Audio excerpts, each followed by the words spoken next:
Hey guys, welcome back to sports. അപ്പോൾ ഇന്നലെ ആയിരുന്നു guess Inter Kashi versus FC Goa മത്സരം നടന്നത്. നമ്മളെല്ലാവരും കരുതിയിരുന്നത് വെച്ചാൽ ഇന്റർ കാശി ഒരു നല്ലൊരു വൻ തോൽവി ഏറ്റുവാങ്ങും തന്നെയാണ് അവരെ ആദ്യത്തെ ഡെബ്യൂട്ട് മാച്ചിൽ. പക്ഷെ നമ്മളെയൊക്കെ അത്ഭുതപ്പെടുത്തിക്കൊണ്ട് ആദ്യ ഹാഫ് തന്നെ പ്രശാന്ത്, നമ്മളെ മലയാളി താരം, മുൻ Kerala Blasters, Chennai FC, Punjab FC എന്നീ ക്ലബ്ബുകളൊക്കെ കളിച്ച പ്രശാന്തിന് ഒരു അടിപൊളി ഗോൾ വരികയാണ്. നമ്മൾ ഒട്ടും പ്രതീക്ഷിക്കാത്ത ഒരു ഗോൾ തന്നെയായിരുന്നു. നമ്മൾ കേരള ബ്ലാസ്റ്റേഴ്സ് മുഹമ്മദ് ഖാൻ കളിച്ചതിന് കൂടുതൽ പെർഫോമൻസ് ഇന്റർ കാശി നമ്മളെ കണ്ടായിരുന്നു. കേരള ബ്ലാസ്റ്റേഴ്സിനെക്കാട്ടും കൂടുതൽ നല്ല നല്ല ചാൻസുകൾ ക്രിയേറ്റ് ചെയ്തായിരുന്നു ഇന്റർ കാശി. നല്ല പ്രകടനമാണ് ക്ലബ്ബ് കാഴ്ചവെച്ചത്. നല്ല ഡിഫെൻഡിങ് ആണെങ്കിലും ഗോൾ കീപ്പർ ആണെങ്കിലും എല്ലാം സെറ്റ് കളി കളിച്ചത്.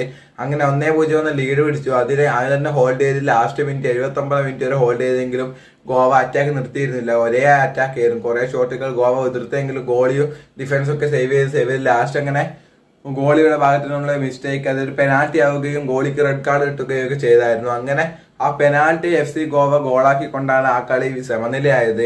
ഇന്റർ കാശി വെൽ പ്ലേ ചെയ്ത് നല്ലോണം ഇന്റർ കാശി പ്ലേ ചെയ്തു. പക്ഷെ സമനിലയാണ് അവർ കണ്ടത്. എന്തായാലും ഒരു പോയിന്റ് കിട്ടി. നമ്മൾ എന്തായാലും പേടിക്കേണ്ട ഒരു ടീം തന്നെയായി മാറിയിരിക്കുകയാണ് ഇന്റർ കാശി.